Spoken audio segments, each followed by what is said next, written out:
आशीर्वाद जी, नमस्ते। ठीक है, रिकॉर्डिंग चालू हो गई है। अभी आप स्क्रीन भी शेयर कर सकते हैं। ठीक है। ठीक है, ठीक है, ओके। Thank you. देखो, स्क्रीन शेयर कर सकती हो। हम्म।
स्क्रीन शेयर हुआ?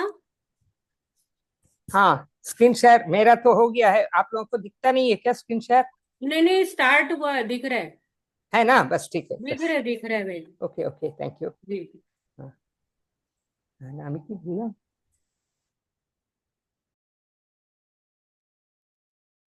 अ,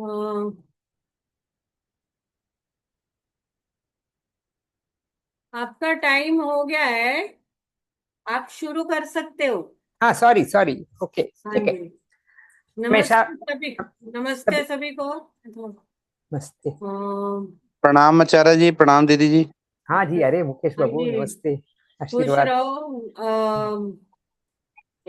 आचार्य रामचंद्रन जी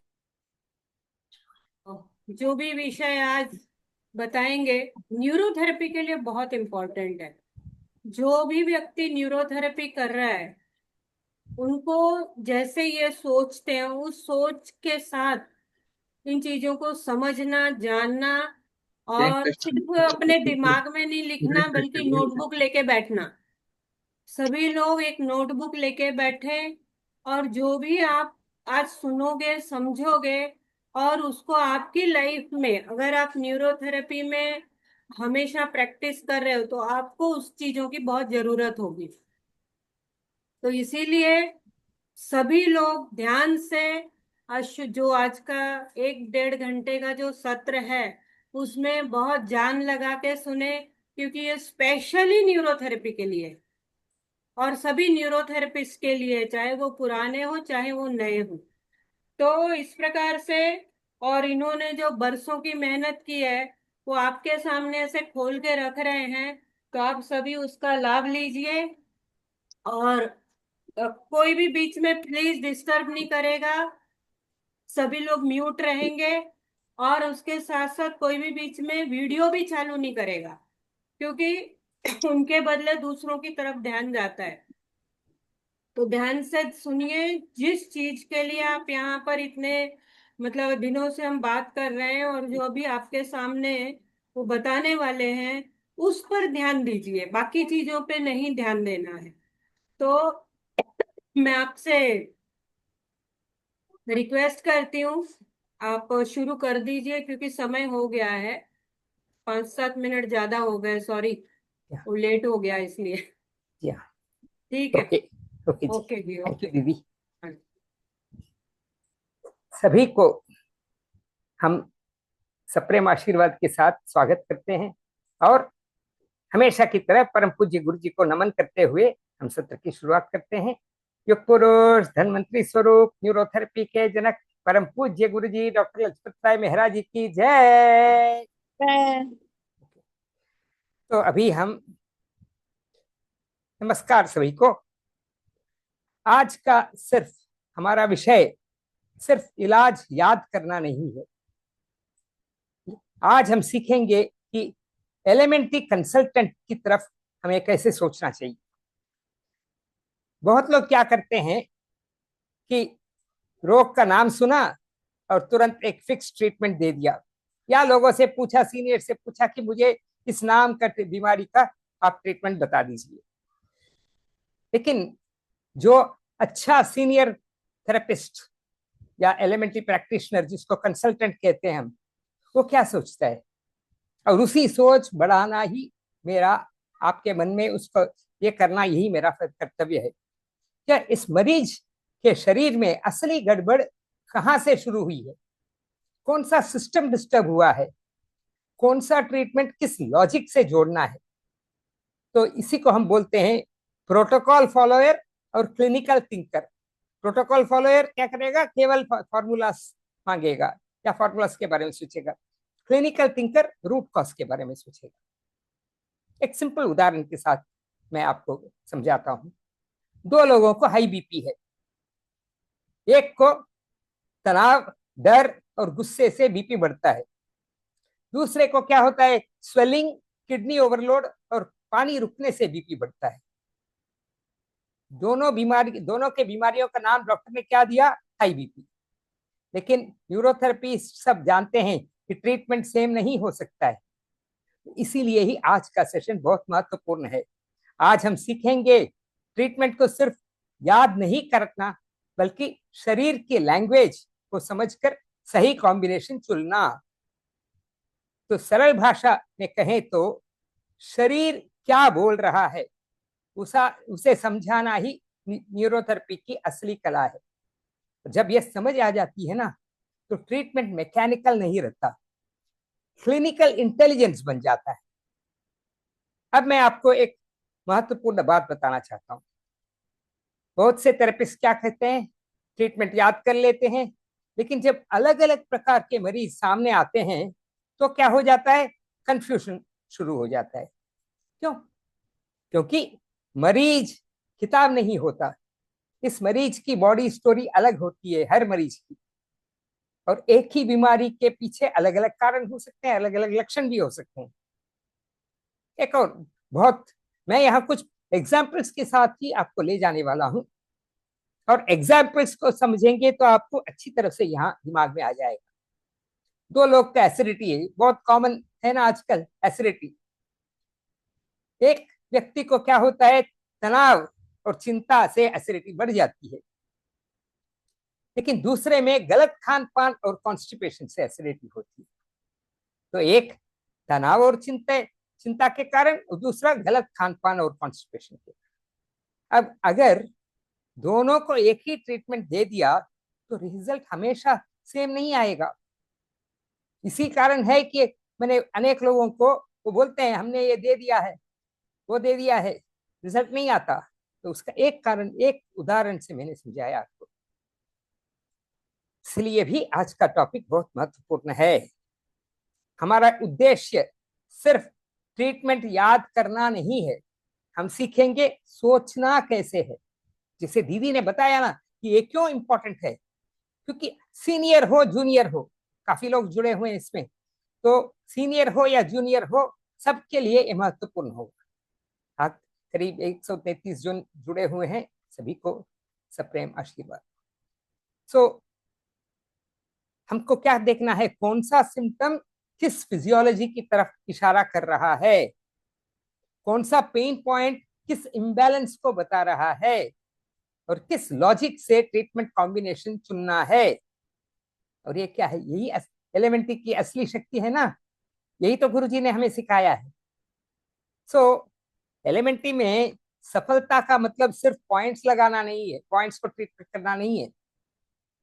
एलिमेंट्री का मतलब, सफलता का मतलब क्या है, शरीर की फिजियोलॉजी को समझना और सही ट्रीटमेंट को सही क्रम में जोड़ना।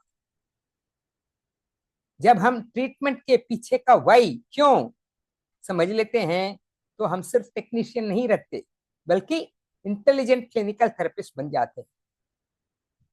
एक थिंकिंग क्वेश्चन मैं आपको देता हूं, सोचिए, अगर दो मरीजों को सिर दर्द है तो क्या दोनों का ट्रीटमेंट हमेशा सेम होगा?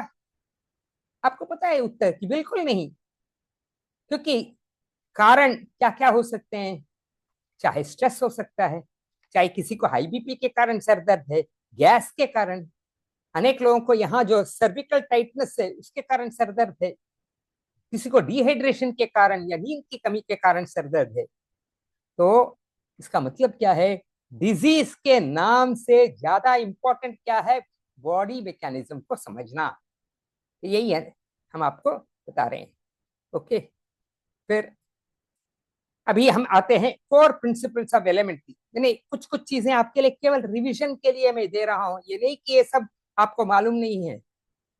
अभी आगे भी कुछ कुछ स्लाइड्स में आपको सब पता होगा, लेकिन उसको कैसे जोड़ के आगे हम दिखाएंगे कि कैसे 5 बीमारियों के हम ऊपर हम डिस्कस करने वाले हैं आज और नेक्स्ट क्लासेस में। और सब में आपको कैसे सोचना, कैसे ये करना, सब बताया जाए, तो कोशिश है। तो मूल सिद्धांत एलिमेंट्री का क्या है? अगर हम शरीर को सरल भाषा में कहें तो एलिमेंट्री क्या करता है? शरीर के बैलेंस को वापस लाने की कोशिश करता है।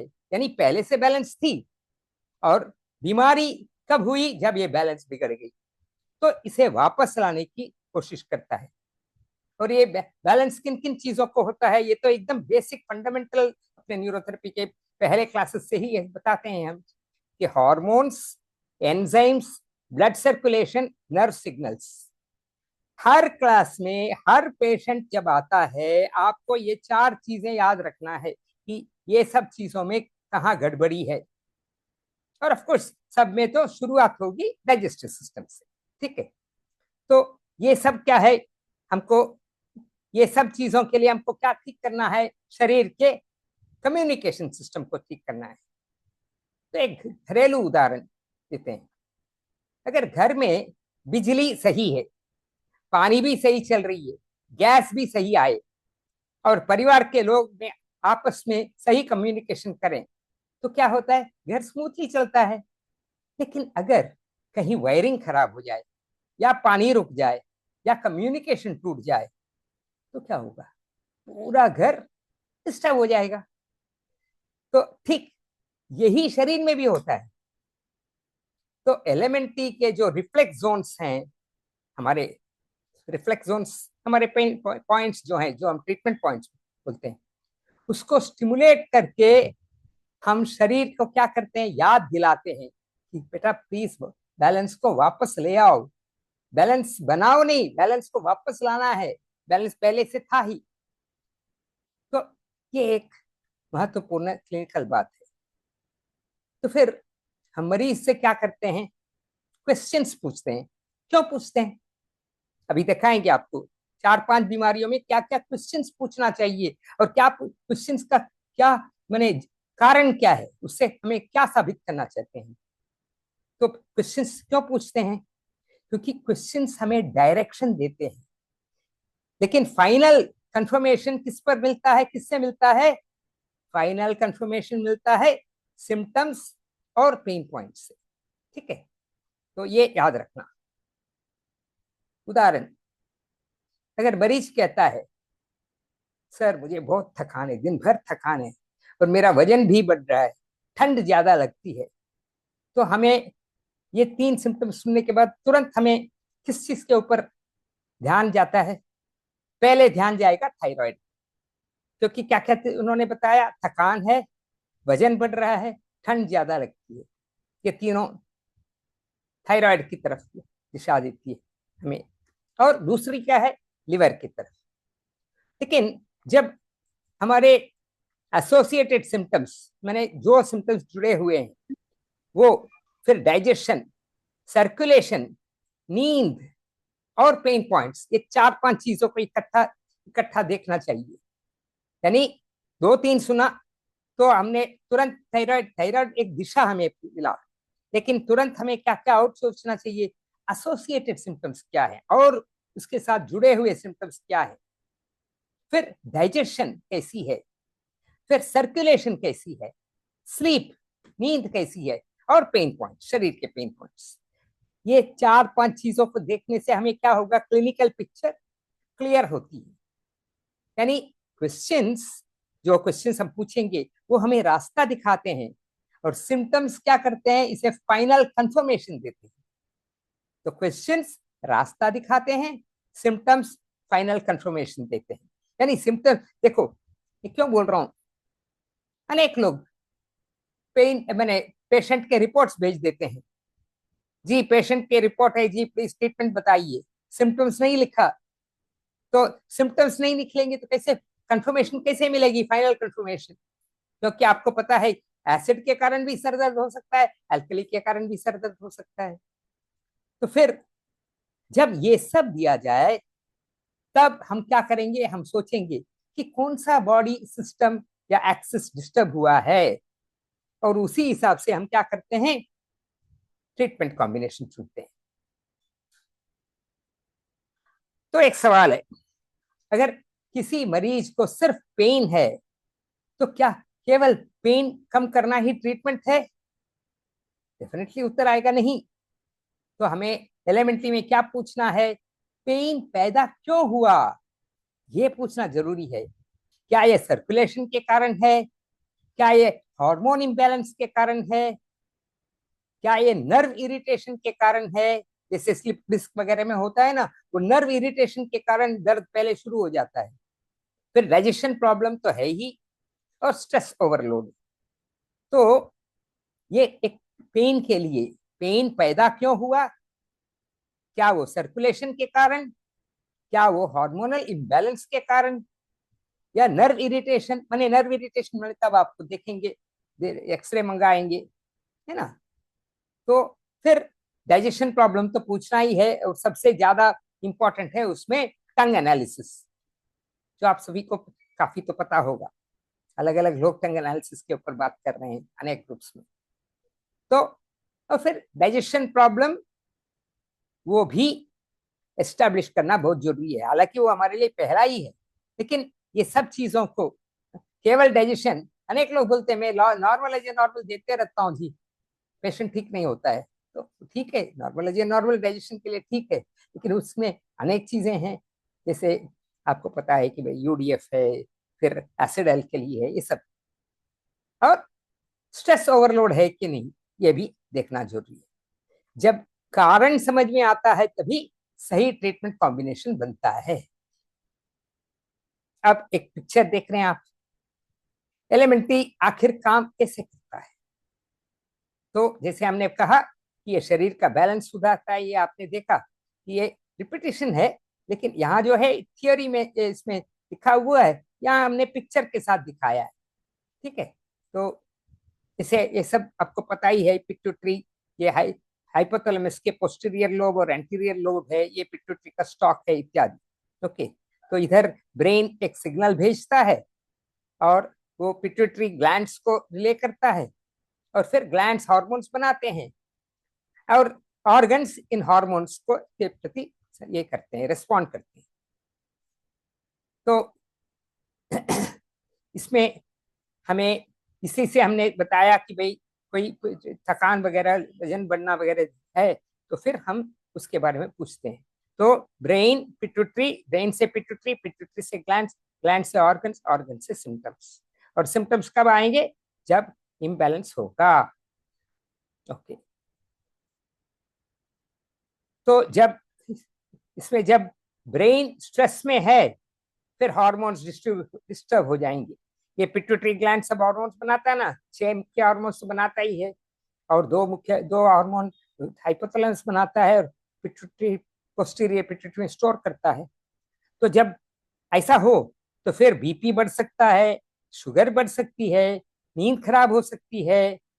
यानी सिम्टम सिर्फ बाहर दिखता है, सिम्टम सिर्फ बाहर दिखता है, लेकिन प्रॉब्लम कहाँ है, अंदर की चेन में। इसलिए ही हम सोचते हैं, हम हमेशा पूछते हैं चेन कहाँ डिस्टर्ब हुई।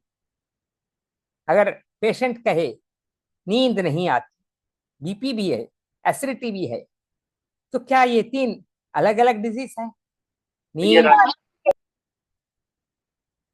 नींद, एक मिनट,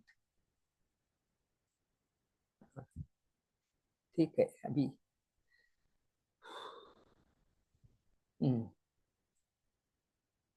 200 के ऊपर लोग जुड़े हुए हैं, बहुत अच्छा है। सूरज जी, मैं अभी इमीडिएटली मैं ये लूंगा नहीं, थोड़ी देर के बाद लूंगा क्वेश्चन आंसर, ठीक है? लेंगे लेकिन थोड़ी देर के बाद। ओके, अभी मैं इसको याद करके रखता हूँ इधर। अब करिए स्टार्ट, आचार्य जी करिए। हाँ हाँ, तो अगर पेशेंट कहे नींद नहीं आ रही है, बीपी भी है, एसिडिटी भी है, तो आपको पता है कि बीपी है वो नॉर्मली हाई बीपी को ही बोलते हैं, कुछ कुछ लो बीपी को भी बीपी है बोलते हैं, फिर इसलिए आपको पूछना पड़ेगा। याद रखना, नॉर्मली हाई बीपी अनेक लोगों में यही प्रॉब्लम है, लेकिन लो बीपी भी एक समस्या है, तो उसका भी लक्षण अलग है। और बीपी और एसिडिटी दोनों कभी कभी एक दूसरे के विरुद्ध हैं, कभी कभी साथ आते हैं। हाई बीपी वालों को कभी कभी एसिडिटी बहुत ज्यादा है, एसिड रिफ्लक्स तो उनको होता है बहुत लोगों को, और उसके लिए तो सबसे बढ़िया ट्रीटमेंट है कोल्ड ट्रीटमेंट फॉर्मूला। तो इसीलिए जब ये दो तीन चीजें हैं, नींद के लिए एक गोली, बीपी के लिए एक गोली, एसिडिटी के लिए एक गोली, ये तो यही चलता है ना, और कभी कभी एक एक्स्ट्रा विटामिन के लिए एक गोली, 4 गोलियां। लेकिन हमें क्या ये 4 अलग अलग डिजीज हैं क्या न्यूरोथेरेपी में? डेफिनेटली नहीं। कई बार रूट कॉज सिर्फ क्रॉनिक स्ट्रेस और ऑटोनोमिक नर्वस सिस्टम का इम्बैलेंस से होता है। तो इसके बाद हम देखेंगे, अभी एक प्रैक्टिकल बात समझिए। बॉडी हमेशा हमें सिग्नल्स देती है, लेकिन अक्सर सिर्फ फाइनल सिम्टम हम देखते हैं, जैसे बीपी बढ़ा। एक मिनट,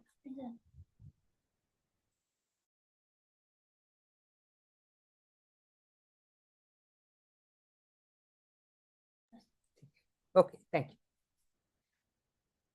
जैसे बीपी बढ़ा, शुगर बढ़ी, वेट बढ़ा और पेन शुरू हुआ, ठीक है? बीपी, शुगर, वेट, पेन शुरू हो गया। लेकिन असली गड़बड़ी कई बार क्या होता है, बहुत पहले शुरू हो चुकी होती है, और वो तो होती है डाइजेस्टिव डिसऑर्डर में, ठीक है? ओके, सो उदाहरण है, किसी व्यक्ति में स्ट्रेस बढ़ा, स्लीप खराब हुई, डाइजेशन बिगड़ा और हार्मोन्स डिस्टर्ब हुए, और ये 3-4 चीजों के बाद कुछ महीने बाद या 1 वर्ष के बाद बीपी शुरू हो गया। यानी बीपी अचानक नहीं आया, बॉडी धीरे धीरे धीरे इम्बैलेंस में गई। इसलिए तो सबसे पहले हमें डाइजेस्टिव सिस्टम के ऊपर ध्यान देना चाहिए।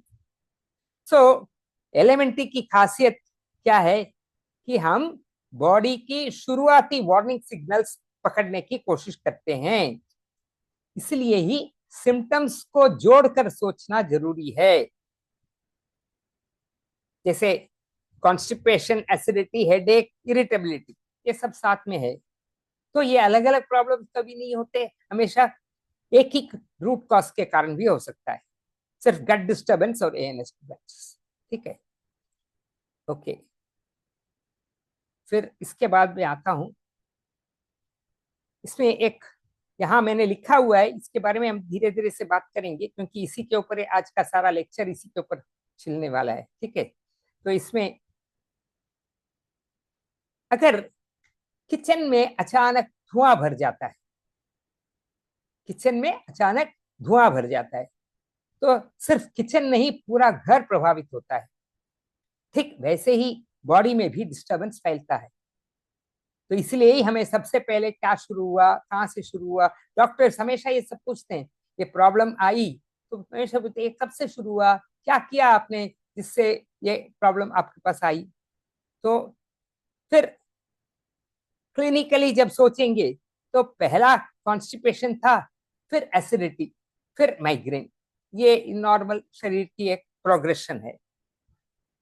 मैंने माइग्रेन माइग्रेन पहले दिन नहीं आता है, पहले पेट खराब होता है, तो उस पेट खराब में तो अक्सर कॉन्स्टिपेशन होता ही है, बदहजमी भी होती है, फिर उसके बाद एसिडिटी, उसके बाद माइग्रेन।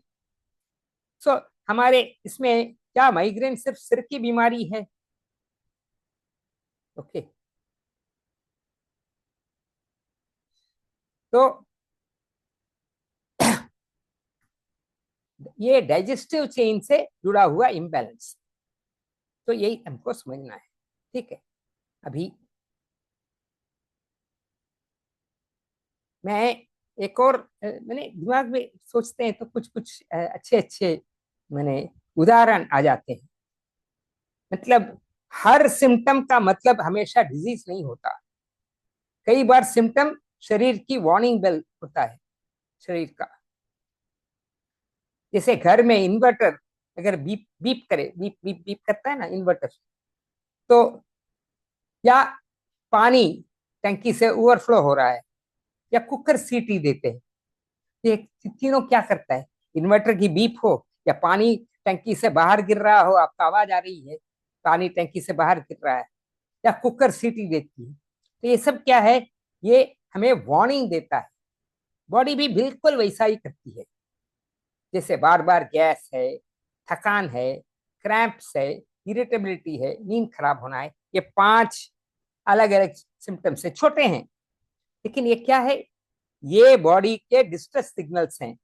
और करीब करीब ये इसका सीक्वेंस आप देखिए। पहले बार बार गैस, गैस का मतलब पेट में, पेट और आंतड़ियों में सिम्टम, ये क्या है? सिंक्रोनाइजेशन नहीं है, डाइजेशन खराब है, और खाना जो है आगे नहीं बढ़ रहा है, इसलिए गैस आ रहा है, चाहे ऊपर से आए चाहे नीचे से आए। तो इसके कारण क्या होगा? शरीर की एनर्जी कम हो जाएगी, तो थकान। तो ये दोनों के साथ साथ क्या होता है?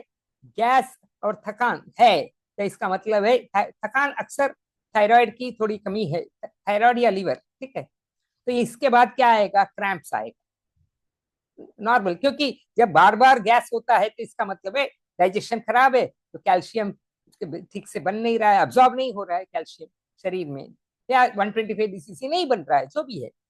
और ये क्रैम्प्स जब आएगा तो इसका मतलब क्या है? अक्सर क्रैम्प्स रात को ही आती है। और जब जिस व्यक्ति को रात को 1 या 2 बार क्रैम्प्स आ जाए, वो सुबह दिन में कैसे रहेगा? चिड़चिड़ा रहेगा, इरिटेबिलिटी, और उसका नींद तो खराब हुआ ही हुआ, दोनों जुड़े हुए हैं। नींद खराब होता है इसलिए इरिटेबिलिटी आती है, ठीक है। तो ये सब छोटे छोटे सिम्टम्स लगते हैं, लेकिन ये बॉडी के डिस्ट्रेस सिग्नल हो सकते हैं। लेकिन लोग क्या करते हैं? हर सिम्टम के लिए अलग अलग दवाई देखते जाते हैं। गैस की गोली है, पेन किलर है, और मैंने थकान के लिए पेन किलर, फिर स्लीपिंग पिल, नींद खराब होने के कारण, एसिडिटी के लिए लिक्विड, चाहे जेलुसिन चाहे कुछ और। तो ये सब लेने से क्या होता है? रूट इम्बैलेंस वहीं का वहीं रह जाता है। लेकिन एलिमेंट्री में हम सिम्टम को मैसेज की तरफ पढ़ते हैं। हम पूछते हैं बॉडी आखिर क्या कहना चाहती है। एक महिला कहती है मुझे कमजोरी है, लेग क्रैम्प्स है और चिड़चिड़ापन है। तो डॉक्टर के पास गया, तो डॉक्टर ने कैल्शियम की टैबलेट दी। क्या कैल्शियम की टैबलेट से उसको परफेक्ट रिलीफ मिल जाएगा? जरूरी नहीं। तो क्या क्या करना है? डाइजेशन कैसा है, एब्जॉर्प्शन कैसा है, और इन दोनों के लिए हमारा क्या ये है मापदंड? क्या है डाइजेशन एब्जॉर्प्शन? एक तो गैस, या आपको गैस ओनली, गैस है वाले पॉइंट पे पेन पॉइंट, दर्द। तो फिर इससे क्या पूछना? आपका स्ट्रेस है क्या? आपको क्या स्ट्रेस है? और अनेक बार क्या है ना, पेशेंट को मालूम ही नहीं उसको स्ट्रेस है, तो बोले कि कुछ नहीं कुछ नहीं, घर में कोई झगड़ा वगड़ा नहीं होता है। माने घर में झगड़ा नहीं होता है वो एक ही स्ट्रेस की निशानी अनेक लोग मानते हैं, ऐसा नहीं है। स्लीप ठीक से नहीं है तो भी स्ट्रेस होगा, डाइजेशन ठीक से नहीं है तो भी स्ट्रेस होगा। मैंने स्ट्रेस का मतलब क्या है? आप मैंने आराम से आप जिंदगी के मैंने जो टेंशन वगैरह हैं उसका आप फेस नहीं कर पाना, यही स्ट्रेस की एक निशानी है। तो यहां तक। अभी नेक्स्ट स्लाइड में जाते हैं।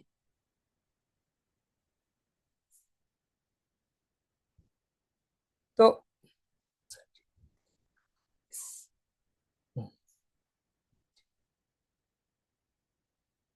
जस्ट एक मिनट।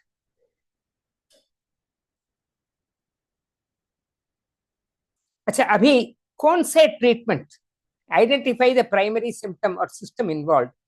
तो कौन सा this thing body system primarily disturb है, ये इसको ये करना है। तो इसमें क्या है? प्राइमरी सिस्टम किसको कहते हैं? जहां पहले सिम्टम्स शुरू हुए, जहां सिम्टम्स बहुत तीव्र हुए, और अनेक कंप्लेंट्स उसी सिस्टम से हम मैंने एक्सप्लेन कर पाएंगे। उदाहरण, अगर घर में पानी भी बंद हो, बिजली भी जाए और गैस भी खत्म हो, तो आप क्या करेंगे? पहले सबसे जरूरी बैलेंस जो है उसे पहले ठीक करेंगे। ठीक है, यानी पानी, बिजली और गैस में अगर वो खाना ही नहीं बना तो आप पहले गैस की तकलीफ को ठीक देखेंगे। हाँ, बिजली दिन में है तो बिजली की इतनी इंपॉर्टेंस नहीं है, बट गैस को पहले देखना है।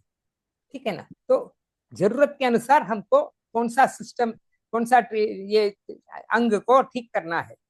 और इसमें एक चीज याद रखिए, हमारे लिए सबसे इंपॉर्टेंट क्या है किसी भी अंग के काम करने के लिए? सर्कुलेशन। और सर्कुलेशन किससे संबंधित है? हृदय से संबंधित है। अगर किसी को 2-3 प्रॉब्लम्स, 4 प्रॉब्लम्स हैं, लेकिन उसमें एक हृदय है, तो हमको किसको पहले ठीक करना चाहिए? हृदय और सर्कुलेशन। यानी एथरो ट्रीटमेंट देंगे या पी हेपरिन देंगे, ये हमको पहले देना है। किसी को मैं क्यों बोल रहा हूँ, अक्सर क्वेश्चन पूछते हैं स्टूडेंट्स मेरे से कि डायबिटीज भी है, हार्ट प्रॉब्लम भी है, किसको पहले टैकल करना चाहिए? हाँ, डायबिटीज है तो जब तक डायबिटीज ठीक नहीं होता बाकी अंग काम नहीं करेंगे, लेकिन हमको हृदय को पहले ठीक करेंगे तो डायबिटीज वाले अंगों में भी सर्कुलेशन प्रॉपर होगा। तो उधर इसलिए हमको क्या करना चाहिए? मोस्ट इंपॉर्टेंट अंग क्या है? हार्ट। उधर तो उसके लिए, हार्ट के लिए क्वेश्चन जो है पूछना है कि चलते चलते सांस फूलती है क्या, और क्या क्या लक्षण है वगैरह पूछेंगे। तो उसके बाद अपना अंजाइना ट्रीटमेंट तो बहुत ही बढ़िया काम करता है। तो थोड़ा कुछ दिन तक अंजाइना ट्रीटमेंट देना है, कुछ दिन तक अंजाइना ट्रीटमेंट देना है। कब तक देना है? अंजाइना ट्रीटमेंट का मुख्य लक्षण क्या है? चलते चलते सांस फूलना या तकलीफ होना। यानी इसमें भी अलग अलग डिग्रीज हैं।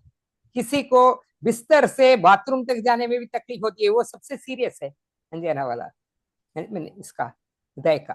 और काफी लोगों को सीधे चलने में उनको ज्यादा तकलीफ नहीं है, लेकिन सीढ़ियां चढ़ने में तो बहुत तकलीफ हो जाती है, ऐसे करते हैं। तो उनमें क्या है, हमारा मापदंड का है क्या, वो सीढ़ियां चढ़ने में कितने सीढ़ियां तक चढ़ पाते हैं, और कितनी सीढ़ियां तक चढ़ पाते हैं ये देखने के बाद आप देखेंगे कि उसमें अगर किसी ने बोला कि मेरे को 50-60 नहीं, सॉरी, 50-60 तो सीधा स्टेप्स हो गए, मैं 10 स्टेप्स में मैं थक जाता हूँ, तो उनको अंजाइना ट्रीटमेंट दीजिए। जब वो बोलेगा कुछ दिन के बाद, मैंने आपको जानना है ना कि कब उसको बंद करके बाकी ट्रीटमेंट्स पे आए, तो जब वो बोले कि हाँ अजी आजकल मेरे को, मैंने पहले मैं 10 सीढ़ियां तक जाता था, आजकल मेरे को 15 सीढ़ियां तक तकलीफ नहीं है, तो इसका मतलब है आप उसके बाद एक दिन छोड़कर एक दिन अंजाइना ट्रीटमेंट दे सकते हैं। और तब तक दूसरे दिन में आप डाइजेशन वगैरह जो बेसिक जो ट्रीटमेंट्स है वो भी शुरू करेंगे, ये भी शुरू करेंगे। मैंने ये भी एक दिन, वो भी एक दिन। समझ में आ गया कि हमें मापदंड अपने सिम्टम्स से ही होने वाला है। और ये 2-3 चीजें जो हैं, जैसे रात को क्रैम्प्स आते हैं, तो उसमें हमने बताया, ये आपको सबको पता है कि हमको कैल्शियम देना है। और मैंने अन्य क्लासेस में भी बताया है कि कैल्शियम एक विड्रॉयल वाला ट्रीटमेंट है, वो डिपॉजिट वाला ट्रीटमेंट नहीं है। तो वो एक दिन कैल्शियम दिया तो 2-3 दिन लगातार कैल्शियम नहीं देना अच्छा है। इसका मुझे अनुभव यूरोप में हुआ था। तो ऐसे हमें सोचना चाहिए। ठीक है, तो सबसे जरूरी इम्बैलेंस उसे पहले ठीक करना है। तो कई बार हमको सर्कुलेशन पहले सुधारना पड़ता है, उसके बाद डाइजेशन, ऑटोनॉमिक सिस्टम और ग्लैंड स्टिमुलेशन, ऐसे। सो अगर किसी पेशेंट में स्वेलिंग है, हाई बीपी है, वीकनेस है और पुअर स्लीप है, तो केवल हम, और इसको हाई बीपी है ना, तो केवल बीपी ठीक करना काफी है क्या? तो सर्टेनली नहीं। आपको फ्लूइड रिटेंशन जो स्वेलिंग का मुख्य कारण है, उसके लिए आपको ये करना है, फिर पूछना है स्ट्रेस कितना है, ये किडनी इन्वॉल्वमेंट कितना है, इत्यादि। ओके, सो एलिमेंट्री में सिम्टम नहीं, पूरी बॉडी स्टोरी पढ़नी होती है। ओके, एक मिनट इसका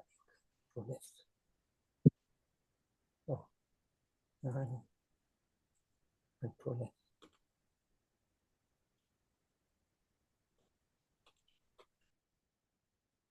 ओके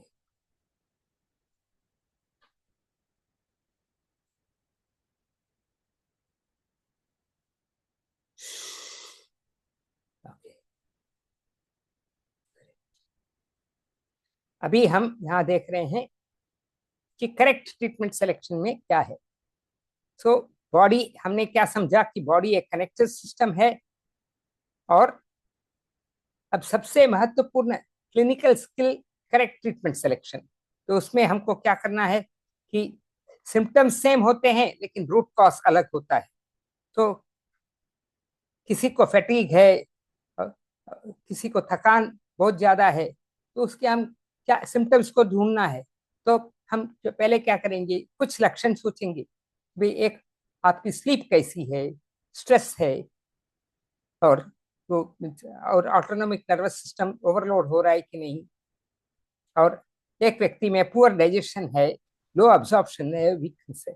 तो दोनों में वीकनेस और ये थकान सेम दिखता है, लेकिन हमको और भी सिस्टम्स देखकर हम उनको ये दे देंगे, हमने ट्रीटमेंट अलग अलग कर देंगे। ओके, तो एक मिनट, इसमें क्या है, हाँ, वेरी गुड, 200-250 लोग जुड़े हैं, बहुत अच्छा है, वेरी ओके।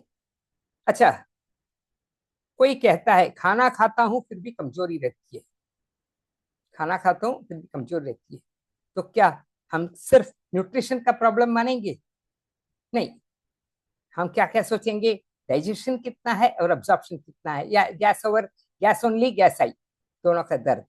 फिर लिवर का फंक्शन कैसा है, जरूरत है तो हम लिवर फंक्शन टेस्ट भी करवाएंगे। और फिर स्ट्रेस हार्मोन्स कैसे हैं, स्लीप क्वालिटी कैसी है। तो यहाँ तक हमको ये सब करने से ही हमको सही ट्रीटमेंट सोचा जा सकता है।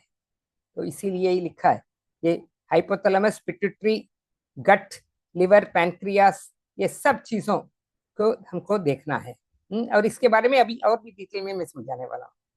ओके, अभी which organ or gland controls the 11 systems?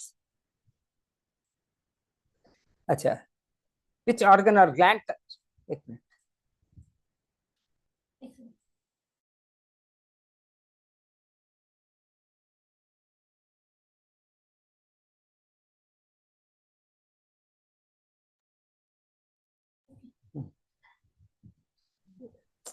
की आवाज नहीं आ रही हाँ हाँ, एक मिनट, यहाँ थोड़े से मेरा ये अटक किया, एक मिनट।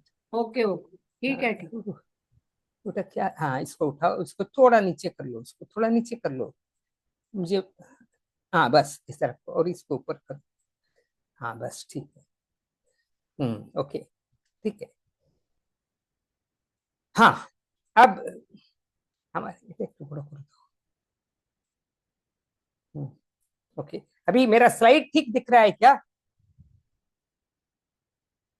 हेलो दीदी जी, स्लाइड बहुत अच्छे से दिख रही है, नो प्रॉब्लम।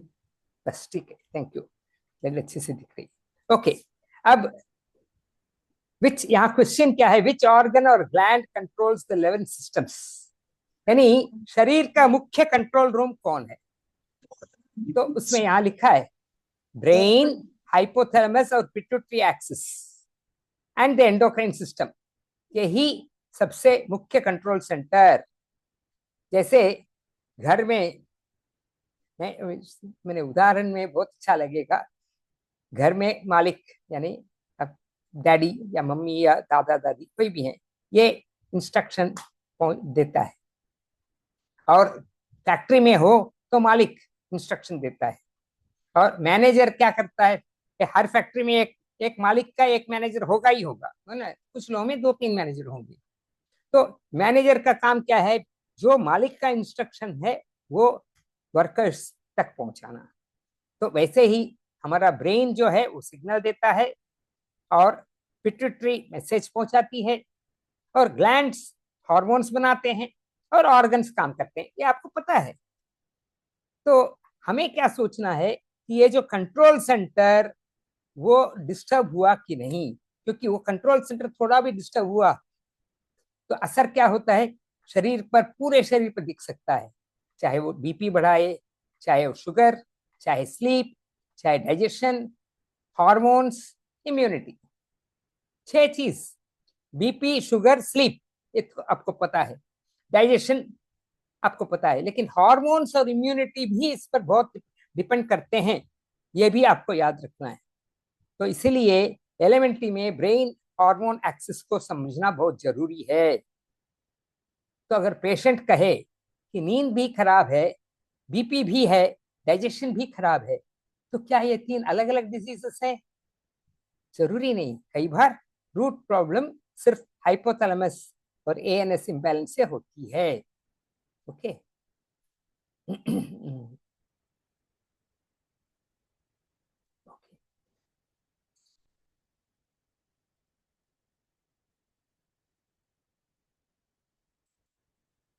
अभी इसके बाद आता है हिस्ट्री टेकिंग। ठीक है, अभी हम देखेंगे हिस्ट्री टेकिंग क्यों इंपॉर्टेंट है।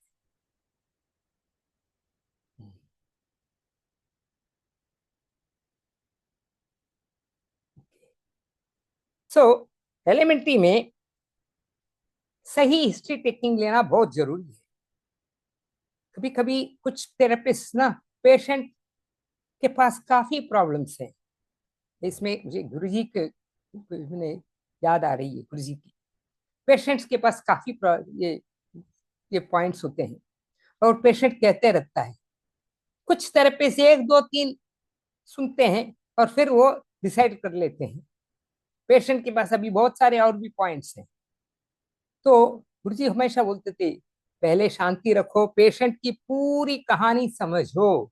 और उसमें एक गुरुजी बोलते थे, देखो अगर वो पेशेंट फास्ट फास्ट बोल रहा है तो आप उतना फास्ट लिख नहीं पाओगे, तो उनसे कोई शर्म मत करना, उनको बोलना जी प्लीज 1 मिनट में लिख लेता हूँ, क्योंकि जैसे जैसे आप लिखेंगे यहाँ पर आपके अलग अलग चीजें आपको ध्यान में आएंगी। और गुरुजी ये सब पेशेंट जो बोलते थे काफी कुछ वो लिखते थे। ऑफ कोर्स वो बहुत फास्ट और बहुत सुंदर हैंडराइटिंग थी उनकी, वो दूसरी बात है, बट लेकिन वो लिखते थे सब कुछ, और फिर उनको हर चीज के लिए फिर क्या देना है वो बाद में सोचते हैं। तो इसीलिए पेशेंट की पूरी कहानी समझनी होती है, लिखनी होती है। तो नॉर्मली क्या है, पेशेंट केवल एक इंपॉर्टेंट जो उसको दिमाग में उस समय है वही बोलेगा। जैसे किसी को बीपी है ना, तो केवल बोलेंगे मुझे बीपी है, बस।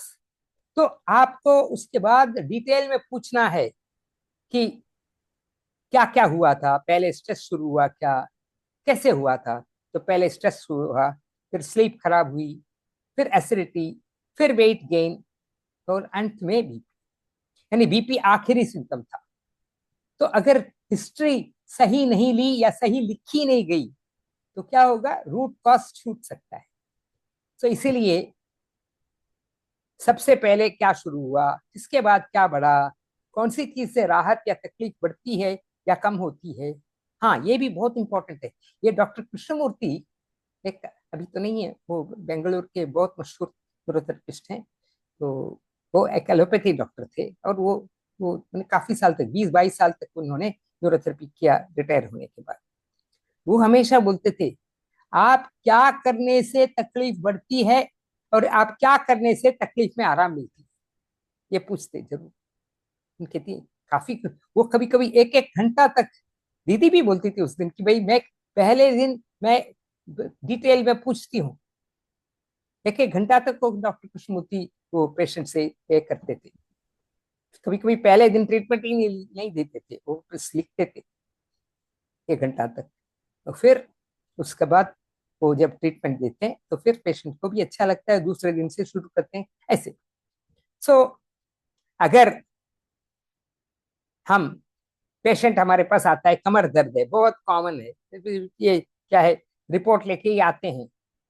तो कमर दर्द में भी आपको पूछना है कमर कॉन्स्टिपेशन है क्या, गैस है क्या, स्लीप भी खराब है क्या, क्योंकि इन सब को रखकर आपको ट्रीटमेंट देना पड़ेगा। केवल कमर दर्द के लिए तो हम न्यूजीन्स फार्मूला देख के भी ठीक कर सकते हैं, इंजरी ट्रीटमेंट देखकर भी ठीक कर सकते हैं, लेकिन अगर कमर दर्द के साथ कॉन्स्टिपेशन है, गैस है, तो वो उसको ऐड करना है। कभी कभी उसी के लिए पहले तो कुछ दिन तक मत दो, तो आप न्यूजीन्स फार्मूला मत दो, लेकिन पहले कॉन्स्टिपेशन और गैस को ठीक करो, क्योंकि अक्सर कॉन्स्टिपेशन होने से उससे भी कमर में दर्द आ सकता है। नाभि है ना L3 नाभि, उसी जगह में तो सब कुछ प्रॉब्लम है, नाभि का खिसकना वगैरह जो भी है, तो कमर दर्द उन सब भी कारण हो सकता है ना। तो इसीलिए तो केवल लोकल पेन मत देखिए, पूरी बॉडी इंबैलेंस को देखना जरूरत है। ओके, अच्छा, एक मिनट।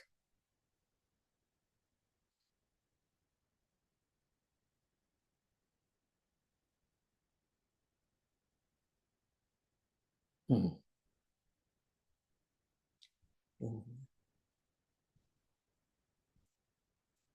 ठीक है।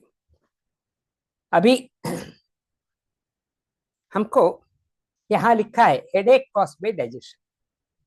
ओके, इसमें डिजीज नेम से ज्यादा इंपॉर्टेंट क्या है, ये नाम तो दे दिया हेडेक कॉज्ड बाय डाइजेशन, ये मैंने दिया है ना, उन्होंने हेडेक ही बोला, लेकिन उनके साथ हमने पता चला कि भाई उनको डाइजेशन की प्रॉब्लम है, इसलिए मैंने हेडेक कॉज्ड बाय डाइजेशन किया है।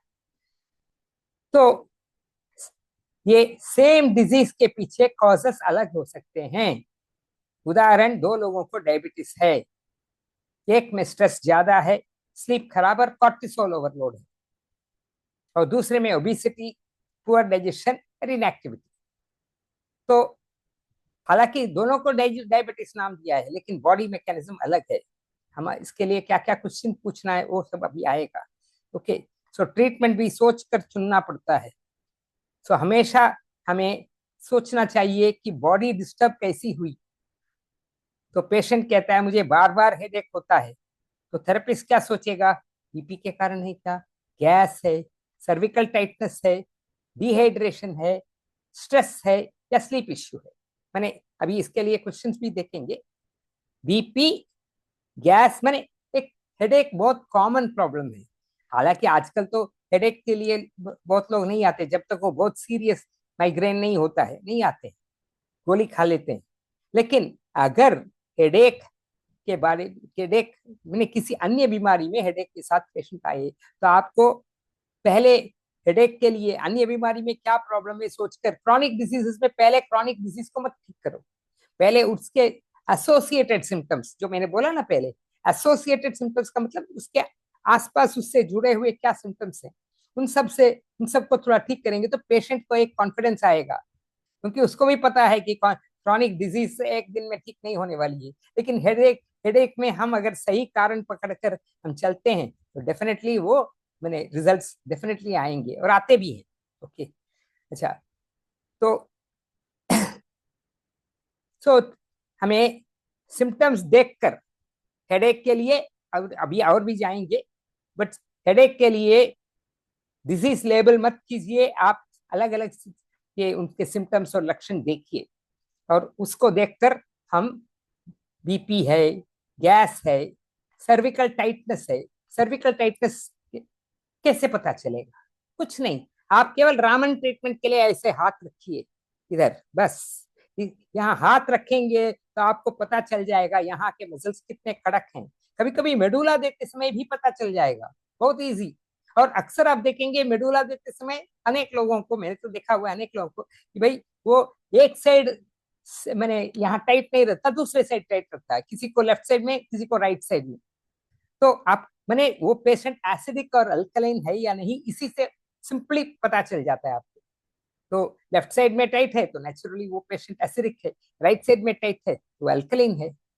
और एक भी आपको पता होगा, मैंने काफी स्टूडेंट्स को आश्रम में भी दिखाया है कि आपको लेफ्ट थायराइड और राइट थायराइड, आपको पता होगा लोगों जिन्होंने मेरी क्लास अटेंड किए हैं, कि मैं हमेशा यह कहता था कि लेफ्ट साइड जो क्या है वो हीटर है, राइट साइड कूलर है। मैंने लेफ्ट साइड करेक्ट है, लेफ्ट साइड हीटर है, क्या मतलब, इसको अगर आपको ठंडी लग रही है, अगर आपको ठंडी लग रही है, कुछ नहीं, आप ये मेरा लेफ्ट साइड है, ठीक है, ये मेरा लेफ्ट साइड है, तो बस इसको यहाँ शेक कर लो।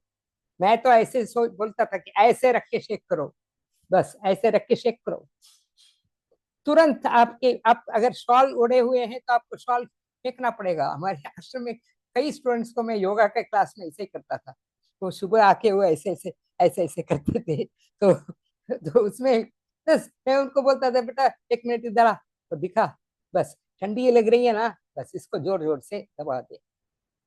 3-4 मिनट के अंदर, 3-4 मिनट से भी ज्यादा हो गया, बस वो शॉल फेंक देता था। हाँ गुरुजी अभी ठीक है, ठीक है। तो खैर ये सब मुझे याद आ गई। तो कहने का मतलब है left side heater, right side cooler, ये याद रखेंगे। तो जो लेफ्ट साइड हीटर का मतलब क्या, ये टाइट था पहले, इसीलिए सर्कुलेशन नहीं जा रहा था। तो जैसे ही हमने इसके सर्कुलेशन को ऐसे करके बढ़ा दिया, तो ऑटोमेटिकली वो शरीर, थायराइड को मैंने सर्कुलेशन मिल गया, तो उसने काम कर दिया, और वो फिर पेशेंट को शरीर में गर्मी हो गई। और इसीलिए विथड्रॉयल ट्रीटमेंट में गुरुजी ने थायराइड दिया है, उसी कारण से कि thyroid is very much important. Liver और थायराइड दोनों बॉडी टेम्परेचर को रखते हैं। तो ये आपको देखकर ये सब ऐसे सब सिम्टम्स देखकर पॉसिबिलिटीज खोलनी है, ठीक है। तो आज में ये बहुत है। अभी 9:25 हो गया, तो मैं दीदी क्या मैं और कंटिन्यू करूं, या अपना मीटिंग भी है, मुझे बताया गया कि भाई 9:30 बजे तक आज करेंगे, तो दूसरे दिन रख सकते हैं। आपका क्या ख्याल है? आपको अगर आपको लग रहा है तो आप थोड़ी देर कंटिन्यू कर सकते हैं। हाँ हाँ हाँ, ठीक है, श्योर। जी। नहीं नहीं, मैं तो पूरे 2 घंटे भी बैठ सकता हूँ, मुझे कोई प्रॉब्लम नहीं, नहीं। फिर वो लोगों के भी ब्रेन में जाना चाहिए। अगर हम हाफ हाफ करते हैं तो दो हिस्सों में ज्यादा जरूर बेनिफिट जरूर, होगा सभी को। जरूर जरूर, ठीक है, जी। करेक्ट है। जो आप बोल रहे हो वो आप हम्म बरसों से समझ रहे हो उन चीजों को। हम्म जो सामने बैठा हर व्यक्ति वैसा नहीं होगा ना, हर हम्म, एक की अपनी कैपेसिटी है। करेक्ट करेक्ट तो करेक्ट। आप करिए, हम्म, नो प्रॉब्लम, थोड़ी देर और करिए। ठीक है, ओके। तो अभी हम और कंटिन्यू करते हैं। हाँ अभी थोड़ी सी, 1 घंटा हो गया, तो थोड़ी सी कुछ क्वेश्चंस ले लेते हैं दीदी, थोड़ी सी क्वेश्चंस लेकर फिर खत्म कर, फिर आगे बढ़ता हूँ, ठीक है ना, कि नहीं? जी बिल्कुल।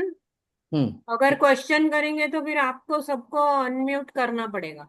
हाँ हाँ मैं कर लेता हूँ, मैं ठीक करूंगा। है, ठीक है। तो पहले ओके। सब लोग डिजिटल हैंड रेस कीजिए क्वेश्चन के लिए, मैं यहाँ से सबको फिर पार्टिसिपेंट्स को मैं अनम्यूट करता रहूंगा, ठीक है। ओके, एडवांस न्यूरोथेरेपी, आहा नागपुर वाले, हाँ अभिषेक वो है ना, हाँ लोअर हैंड, और ओ सॉरी, प्रणाम आचार्य जी। हाँ बोलिए बोलिए, आवाज आ रही है मेरी? एकदम एकदम बढ़िया से आ रही है। मेरा थोड़ा सा एक प्रश्न या ऑब्जर्वेशन है ऐसा हम्म कि जब हम मेडुला देते हैं पेशेंट को, तो अक्सर मैंने देखा है कि वो उनके मुंह से गैस निकलती है, डकार निकलती है। हम्म और दूसरा ये मैंने ऑब्जर्व किया, राउंड एरो देते समय भी ऐसा होता है। हम्म इसके पीछे का मेरे को आज तक समझ में नहीं आया क्या है लॉजिक। में एडुला देते बराबर ही और राउंड एरो देते बराबर ही होता है ऐसा, हम्म, बस। बहुत ही, सेम चीज है सर, क्लॉक वाइज नेक क्लॉक वाइज भी देते हैं तो हम्म, उसमें भी आता है डकार। सही बात है। इनफैक्ट ये यही प्रॉब्लम है, मैंने ये वैसे योगा भी यही कहता है, तो गैस जो है वो एक जगह नहीं छिपता, वो जब भी शरीर में गैस कहीं भी जाके बैठ जाता है, तो अक्सर वो मसल्स और जॉइंट्स के बीच में ज्यादा बैठता है। तो मेडुला दे रहे हैं, ये पूरी एरिया, देखो आज मैं अभी, अच्छा कुछ नहीं है, इसी से रिलेटेड है। मैंने क्या कहा कि सर्कुलेशन की एक बहुत मुख्य गड़बड़ी है, और सर्कुलेशन अटकता तो कहाँ अटकता है, मेडुला किधर है, नेक, यानी माथा और नीचे बॉडी ट्रंक, इन दोनों के बीच में वो है, मैंने सर्कुलेशन नहीं है। तो जब हम इधर दे रहे हैं, हम सर्कुलेशन को बढ़ा रहे हैं, तो वहां का गैस जो है वो रिलीज होता है, और गैस जब रिलीज होता है तो अक्सर गैस यहाँ से निकलता है या नीचे से निकलता है, कुछ कुछ लोगों को दोनों तरफ से निकलता है। और नीचे से ज्यादा नहीं निकलता, क्योंकि मनुष्य की एक आदत है ना, सोसाइटी के कारण, कि भाई हमको ये मैंने अच्छा नहीं लगता, इसको छोड़ना नहीं चाहिए, इसीलिए रोक के रखते हैं। और रोक के रखने से नेचुरली वो जाए कहाँ जाके बैठेगा, कंधों पे बैठेगा, शोल्डर में इधर में बैठेगा, हाँ इधर में बैठेगा, ये मैंने अपना सर्विकल्स पे इसमें भी बैठेगा।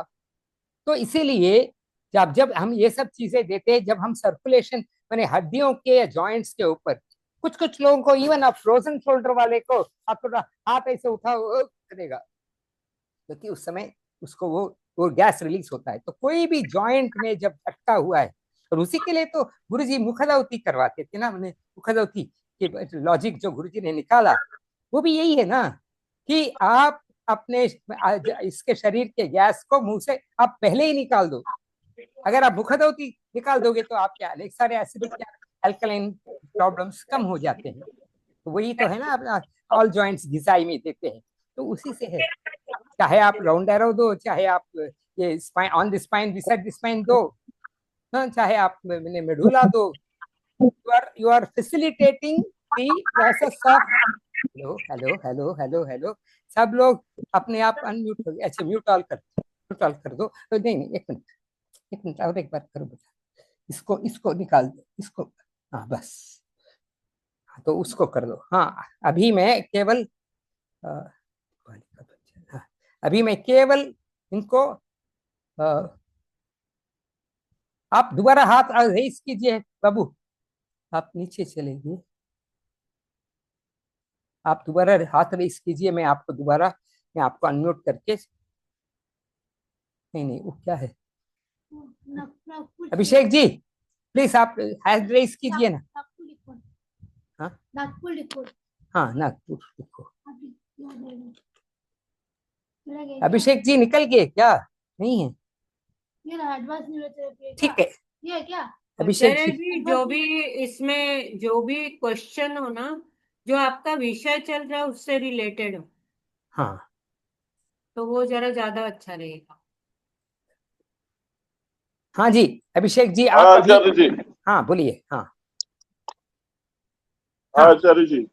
तो वही मैं आ, आ, जब आपने कहा ना कि भाई चाहे वो मेडुला हो, चाहे वो ऑन द स्पाइन हो, चाहे वो मैंने इवन कोई भी जॉइंट्स को आप ये कर रहे हो, जिनको गैस की तकलीफ है उनको वो ज्यादा आएगा, और ज्यादातर डकार के रूप में आता है, जिसे मैंने कहा कि वो आदमी को अभी आदत है ना कि समाज में, सोसाइटी में हमको नीचे से गैस नहीं छोड़ना है, तो इसीलिए छोटे बच्चे को वो आदत नहीं है, इसलिए कभी आ जाता है उनमें, उन्हें, तो इसलिए। अच्छा ठीक है, नेक्स्ट किसी ने पूछा, हाँ रेखा जी आप, नहीं नहीं पहले लास्ट अनम्यूट करो, बाद में लोअर हैंड करो। रेखा जी लास्ट अनम्यूट करो। हाँ नहीं क्यों लास्ट अनम्यूट, अच्छा इसको फिर, आचार्य जी प्रणाम। हाँ हाँ आचार्य जी मैं क्वेश्चन पूछ रही थी, ये एक लॉजिक बताइए आप कि जैसे हमें पता है कि अगर चोट लगती है, कहीं इंजरी होती है, एक्सीडेंट होता है तो बीपी रैपिडली डाउन हो जाता है। हम्म तो अगर 300 ml तक ब्लड निकल जाए तो मौत भी हो जाती है। हम्म लेकिन आचार्य जी मुझे ये जानना है, जैसे अगर किसी का सिरिंज से भी ब्लड निकल रहा है, हम्म या बीपी जब हम शुगर टेस्ट करते हैं तब भी 1 ड्रॉप ऑफ ब्लड निकलता है, तो उसमें भी बीपी इतना डाउन हो जाता है कि अपर वाला 120 से 80 हो जाता है, और डायस्टोलिक 80 से 45 हो जाता है, और क्रिटिकल कंडीशन मतलब ऐसा हो जाता है, शिवरिंग होती है, थोड़ा सा आंखों के सामने चक्कर आता है। तो आचार्य जी मतलब मैं क्या ट्रीटमेंट दूं उसको कि हमको पता है कि सिरिंज से जब इसका ब्लड निकलेगा तो बीपी डाउन होना ही होना है, तो उसको कैसे मैं मैनेज करूं कि वो नॉर्मल हो जाए, क्योंकि 2 पैरा तो हम वहां नहीं दे सकते, एक और मिनट, एंजियोटेंसिन देने के लिए सर हमको टाइम चाहिए, और थोड़ी सी कंडीशन, अब हॉस्पिटल में ही जाएंगे हम ब्लड टेस्ट के लिए, तो हम वहां एंजियोटेंसिन 2 दे नहीं सकते तुरंत में। तो सर ऐसा कौन सा पॉइंट दे, लेफ्ट विटामिन फॉर्मेशन क्या दे कि वो तुरंत बीपी डाउन इतना ज्यादा ना हो, 80 से 45 हो जाता है और 120 से 80 हो जाता है, एक जबकि मिनट, टेस्ट आने से पहले नॉर्मल था, बीपी चेक कराया था बकायदा। लेकिन केवल कितना 50 ml निकालने से इतना डाउन होता है। हाँ रेखा जी, हेलो हेलो रेखा जी, क्या हुआ? देखिए, मेरे ख्याल से मैं तो ऐसे इसका, हाँ रेखा जी किधर है देखो, रेखा यारी की, हाँ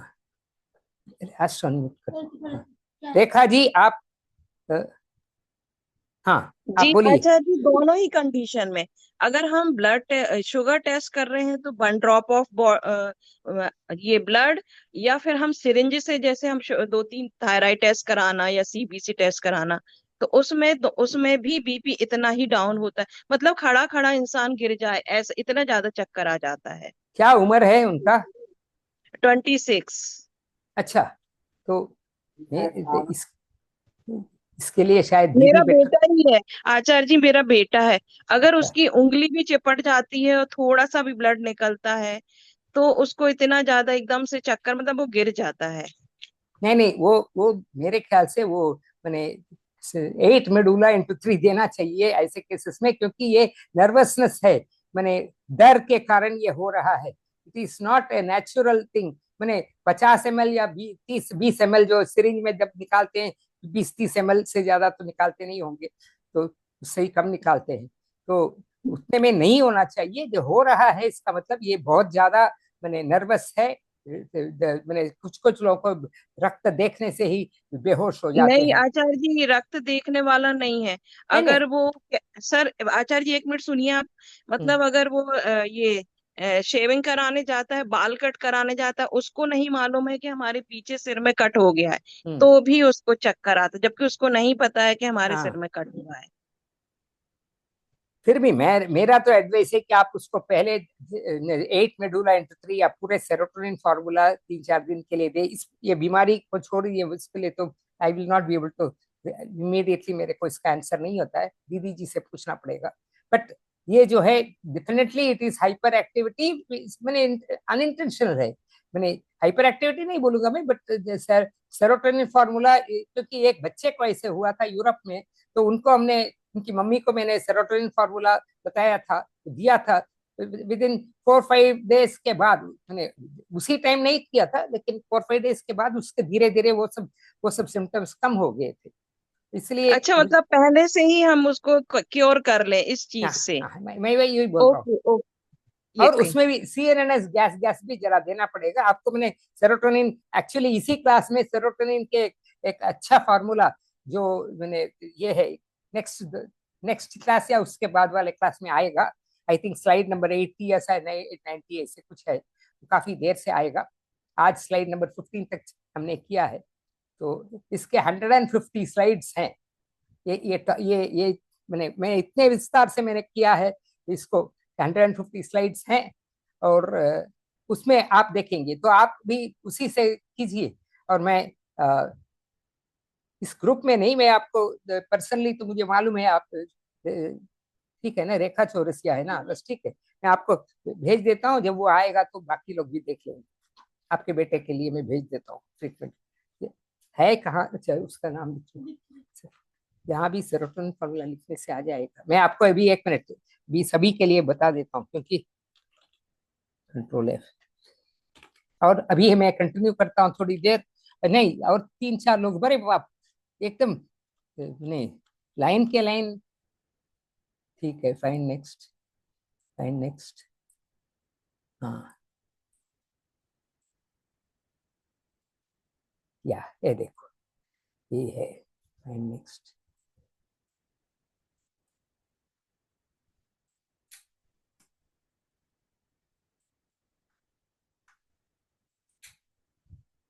पता है वो सेरोटोनिन फॉर्मूला,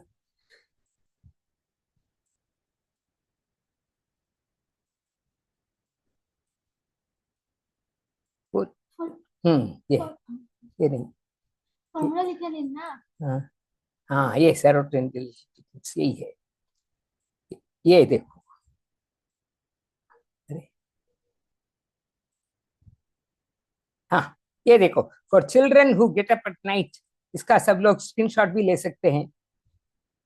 ये देखिए बहुत इफेक्टिव है। जो चिल्ड्रन हो, चिल्ड्रन मैंने लिखा, जो भी लेट डिनर खाया उसके कारण उनको गैस की तकलीफ हुई, तो मैंने ये जो है वो अनेक बच्चों में ये पहले से आप ये दे दे तो उनको प्रॉब्लम्स कम हो जाते हैं। तो पहला है 8 मेडुला इंटू 1 और 3। मैंने पहले 1 दे के देखिए, बाद में दो, अगर उससे फर्क नहीं पड़ा तो 3 तक दे सकते हैं। उसके बाद CNNS gas, gas all 3 sides. उसके बाद 1 पॉइंट लीवर इंटू 3, फिर पूरा सेरोटोनिन फार्मूला जो अपने को मालूम है, और फिर दोबारा 1 पॉइंट लीवर इंटू 3। फिर 1 पॉइंट लीवर इंटू 3 2 बार दिया गया है, क्योंकि जब कोई मैंने रात को अगर मैंने बच्चों में या किसी में भी गैस के कारण अगर रात को उठता है ना, तो उसमें समय लिवर को सपोर्ट चाहिए। तो इसीलिए ये बहुत बढ़िया ट्रीटमेंट है जो मैंने बच्चों में, बड़ों में, जिनको भी रात को अचानक गैस जैसा बोला, आपको मैंने उठे वॉशरूम के लिए जाना वो दूसरी बात है, वो तो खैर दैट्स डिफरेंट थिंग। हाँ, तो उनके लिए ये ट्रीटमेंट बहुत अच्छा है। ठीक है, ओके। तो अभी मैं और एक क्वेश्चन लेंगे, उसके बाद क्योंकि 9:40 नहीं 10 o'clock तक क्लास करें दीदी, ये वाला नहीं, आपका अपना लेक्चर कितने बजे तक? ठीक है, ओके। राजू सिंह राठौड़ जी, आप, अरे इसको पहले, ये तो मेरी गलती होगी। राजू सिंह राठौड़, तो उसको अनम्यूट करना पहले। हाँ, इसको लास्ट अनम्यूट कर। जैसे प्रणाम आचार्य जी। हाँ हाँ बेटा। प्रणाम दीदी जी। हम्म हाँ, मैं ये जो अभी वो डकार के बारे में कुछ बताना चाह रहा था आचार्य जी। हम्म मैं अभी कुछ दिन पहले अहमदाबाद गया था, मेरे हम्म मुंह बोली बड़ी दीदी है उनके घर पे। हम्म तो उनकी हम्म बड़ी बेटी लगभग है 28-30 साल की है। वो काफी दिन से परेशान थे, मुझे बताया नहीं था उसने। तो रात को बैठे थे, लगभग 11 बजे के आसपास हुआ था। हम्म तो उसको बार बार डकारे डकारे आ रही थी, हम्म कहीं पे हम्म भी टच कर रहे थे तो वो डकारे आ रही थी। तो फिर मैंने देखा तो गैस वॉल्यूम थोड़ा सा पेन था। तो फिर मैंने गैस का CNNS गैस वगैरह काफी कुछ दिया, नॉर्मल नॉर्मल दिया राउंड। फिर हम्म पंडित जी से भी मैंने डिस्कस किया। हम्म तो उन्होंने भी राउंड नॉर्मल और बहुत कुछ बताया था। हम्म लेकिन आचार्य जी उनका रिलीफ नहीं मिल रहा था, थोड़ी देर हो रहा था 15-20 मिनट और फिर वापस हो ही रहा। हम्म फिर मैंने देखा कि उसका सर्कुलेशन के बारे में मैंने जब पूछा, तो देखा कि गॉल में पेन ज्यादा आ रहा था। हम्म लिवर और गॉल में ज्यादा पेन था। और मैंने ये भी पूछा था उनको कि तुम खाते खाते पानी पीते हो या नहीं पीते हो। हम्म तो उन्होंने बताया कि हाँ, मैं खाते खाते पानी पीती हूँ। हाँ, तो आचार्य जी मैंने कुछ नहीं दिया, 5-15-5 दिया, और 12 लीवर 6 ADR दिया, हम्म और 60 TF गॉल लीवर दिया ओनली। उसने कहा मैं कम से कम 3 महीने से इस चीज से परेशान थी, और पूरे दिन भर उसको कुछ नहीं हुआ, और पूरी रात भर आराम किया। ये ट्रीटमेंट में 11 बजे से लेके 1 बजे तक कंफ्यूज रहा। लेकिन सिर्फ 15 मिनट का मैंने ये जो लास्ट का जो ट्रीटमेंट दिया, उससे उसको आराम हो गया था। अभी आज, तक उसकी गैस की डकार रह के बंद हो गई है, जो तीन बहुत महीने से काफी परेशान थी। एक्चुअली ये प्रणाम। 5-15-5 और 12 लीवर 8 ADR, ये करीब जस्ट 2017 के आसपास, 16-17 में ही गुरुजी ने इसके ऊपर बहुत ज्यादा जोर दिया था। 2017 की 16-17 में, इसलिए हाँ, वो बिपिन मेरे को पाठक जी। आपका वो एक बार आपने उसमें भी टेक्स्ट भी दिया था कि इसके बारे में कुछ बताएगा, तो वही चीज मेरे को क्लिक हुआ। मैंने कहा हम्म यही दे के देखता हूँ, क्योंकि एक हम्म बार अजय गांधी जी ने भी लेक्चर लिया था, तो उस समय बताया था कि गॉल में अगर पेन हो रहा है तो उसको आप एक बार ट्राई कीजिए। सही तो बात। कोल्ड ट्रीटमेंट भी दिया, काफी कुछ दिया, लेकिन रिलीफ नहीं मिल रहा था। तो फिर मैंने ये ट्राई किया, उससे बहुत अच्छा रिलीफ मिला। प्रणाम जी। थैंक यू आशीर्वाद, बहुत अच्छा लगा। अभी राजेश गुप्ता जी। हाँ, अच्छा, टाइम क्या हो गया? 10 मिनट है। हाँ, 10 मिनट, ठीक है। 9:40। राजेश राजेश गुप्ता जी, आप लास्ट अनम्यूट कर दिया क्या? फिर अभी लोअर हैंड कर दो। राजेश गुप्ता जी, नहीं, क्या तो आप अनम्यूट कर सकते हैं अपने आप, आपका माइक्रोफोन। हाँ, अभी चालू हो गया। प्रणाम गुरुजी। हाँ जी, नमस्ते जी। सर ये पेन पॉइंट जब देखते हैं पेट में तो वो सब नॉर्मल लगता है, लेकिन जब टो फिंगर से ट्रीटमेंट देते हैं तो वहां पे उंगलियों में दर्द आता है सर। जैसे लीवर का देखते हैं तो लीवर की जगह पेट में तो दर्द नहीं है, लेकिन टो फिंगर में देखते हैं लीवर की उंगली में तो दर्द आता है। तो इस तरह से ये वहां का दर्द क्यों नहीं निकलता इसके साथ में? आप बताइए पहले कि ये जो लिवर पॉइंट दबाते हैं वो आदमी दुबले पतले हैं या थोड़े स्थूल व्यक्ति हैं? सर दुबले पतले हैं, लेकिन अब ये दुबले पतले और मोटे का क्या कंसेप्ट है ये भी पता नहीं है, लेकिन वो इंसान तो दुबला पतला ही था। नहीं नहीं, हाँ ठीक है, मैं बता रहा हूँ कॉन्सेप्ट क्या है। मैं ऐसे फिजूल का पूछता नहीं हूँ। कॉन्सेप्ट क्या है कि कुछ लोगों में हाइपर क्या बोलते हैं, बहुत कम सेंसिटिविटी होती है, स्पेशली जो कुछ बड़ी बड़ी बीमारियों में होता है ना, वो इवन ज्यादातर वो मोटे लोगों में, स्थूल लोगों में वो ज्यादातर उनको पता ही नहीं चलता। और क्या है, कभी कभी थोड़ा अंदर जाके अगर है दर्द तो वो आप अगर थोड़ा सा दबाएंगे और उसमें उनको दर्द नहीं है, और बाकी उनको तो लगता है ना कि वैसे टच करने से तो थोड़ा दर्द होगा। ये भी एक जी साइकोलॉजी है कि कुछ लोगों को बोलते हैं यार छूने का है, वो तो दर्द नहीं है। तो इसलिए दैट इज ऑल्सो वन कारण, एक कारण कि भाई। अच्छा। और दूसरा है तो ऑफकोर्स जो अंग में दर्द है हमारे पास, देखिए ये दुबले पतले मीन सॉरी ये टो फिंगर में दर्द और मेन मेन बॉडी में दर्द, इसकी भी एक गुरुजी ने एक बार एक बताया था। कभी कभी मेन फ्रेम माने जो समझो टीवी, मैं टीवी की बात कर रहा हूँ। मेन फ्रेम का मतलब जो बड़ा टीवी है, तो वहां का स्विचेस, कभी कभी वो स्विचेस खराब हो सकते हैं, या कभी कभी रिमोट का स्विच खराब हो सकता है। ये जो टो फिंगर है वो रिमोट का स्विच है। जो जो यहाँ मैंने ये लिवर वाला पॉइंट है वो मेन फ्रेम है। कभी कभी मेन फ्रेम में दर्द नहीं, लेकिन रिमोट का स्विच खराब हो सकता है, क्योंकि वहां के जॉइंट्स जो हैं, जो एक्चुअली हम नर्वस सिग्नल्स को ही तो हम उकसा रहे हैं, वो सब जॉइंट में जो है वो सब नर्वस सिग्नल्स है ना, तो वो वहां जैम हो गया है, नॉट बीइंग यूज्ड। जैसे कोई आपने अगर ऐसे उंगली को ऐसे ही रखा तो कभी कभी वो ऐसे करने में दर्द करता है, क्योंकि अभी काफी दिन तक मैंने यूज नहीं हुआ।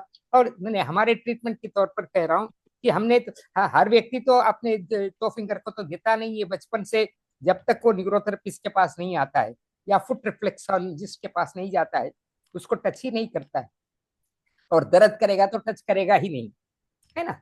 तो इसलिए ये सब मिलकर ये कारण हो रही है कि रिमोट मैंने टो फिंगर में दर्द ज्यादा है या बहुत ज्यादा है, और उधर जब पता ही नहीं चलता या बहुत कम है, ना के बराबर है। और कभी कभी उनकी सेंसिटिविटी कम होती है। स्थूल लोगों में तो, बहुत लोगों में डायबिटिक्स जिनको है उनको डेफिनेटली वो सेंसिटिविटी बहुत कम होती है, उनको पता नहीं चलता। जैसे मैंने गुरुजी बोलते थे ना, गादले पे चलने जैसा एहसास, गादले पे चलने जैसा एहसास मैंने उनका ये जो तलवा जो है वहां सेंसिटिविटी 0 या बहुत कम है, इसलिए उनको पता ही नहीं चलता वो कब जमीन पे चल रहे हैं या गादले पे चल रहे हैं, ऐसा ही। तो ये एक कारण हो सकता है, हो सकता नहीं, यही है। तो सर ये टो फिंगर का पेन निकालना चाहिए, जब तक ठीक माना जाएगा? निकालना चाहिए, लेकिन वैसे ट्रीटमेंट नहीं देना चाहिए। आपको देना चाहिए, गुरुजी क्या बोलते थे, राजकुमारी ट्रीटमेंट, यानी बहुत कम, बहुत कम। ऐसे नहीं कि वो और उनके मैंने पेशेंट के चेहरे को देखते हुए ट्रीटमेंट देना चाहिए, यही गुरुजी कहते थे। मैंने कि टो फिंगर ट्रीटमेंट में पेशेंट को इतना दर्द नहीं करना चाहिए कि वहां का मैंने चमड़ी छिल जाए। बहुत लाइटली, ऐसे लोगों में लाइटली दो। और एक बात है, ऐसे लोगों में मुखादौती बहुत अच्छा काम करेगा। मुखादौती में उनका ये भी, जो जिनको नीचे दर्द है, मैंने नीचे मैंने टो फिंगर में दर्द है, उनको यहाँ भी तो दर्द होगा, तो इससे भी तो आप निकाल सकते हैं ना। ये जैसे जैसे इसका निकल जाएगा वो पैर में भी आराम मिल जाएगा, तो उससे भी निकल सकता है। कभी कोई कुछ लोगों को विटामिन फॉर्मेशन से भी निकल जाता है। तो ऐसे अपने पास और भी तरीके, मैंने ये सब तरीके हैं तो दर्दें निकालने का। बट मैंने देखा हुआ है जिनको डायबिटीज है या जिनको ऐसे कुछ क्रॉनिक बीमारियां हैं, उनको मैंने मेन में दर्द पता नहीं चलता, लेकिन नीचे दर्द होता है। और उसमें भी एक और है, देखो आप कितना अंदर जाना पड़ता है, यह भी एक मापदंड है। आपको ऊपर ही ऊपर दर्द मैंने हाथ लगाने से ही चिल्लाना, जिसको गुरुजी बोलते थे 4 नंबर का दर्द, वहां तो उसमें तो ऐसे व्यक्ति को तो वो दर्द होगा, लेकिन जिसके पास 2 नंबर का दर्द है या 1 नंबर का दर्द है तो उसको तो आपको पता भी नहीं चलेगा। लेकिन ये टो फिंगर में उसने कभी हाथ ही नहीं लगाया तो वहां बहुत आसानी से पता चल जाता है। ठीक है, ओके ओके, नेक्स्ट। और थैंक यू। एक लास्ट, हाँ थैंक यू बेटा, थैंक यू जी। वीरेंद्र कुमार जी, आप आपको अनम्यूट में करता हूँ। हाँ वीरेंद्र कुमार जी, आप अनम्यूट हो गए। आचार्य जी प्रणाम। आशीर्वाद। और दीदी जी को भी प्रणाम। आचार्य जी आज टाइमिंग का एक्चुअली वो सैटरडे को 9 बजे होता था, तो आज 8:30 बजे हो गया, तो ध्यान में नहीं आया, थोड़ा लेट जुड़ा। तो आचार्य जी 1 से 6 और 9 स्लाइड को थोड़ा एक बार दिखा देंगे। हाँ 1 से 6 और 9, ठीक है, पता चले। ठीक है, वो कर थैंक यू देते हैं। आचार्य जी। 1 से 6 और 9। हाँ 1 से 1 और 2 तो गुरु जी के हैं। हाँ इसको देख लीजिए।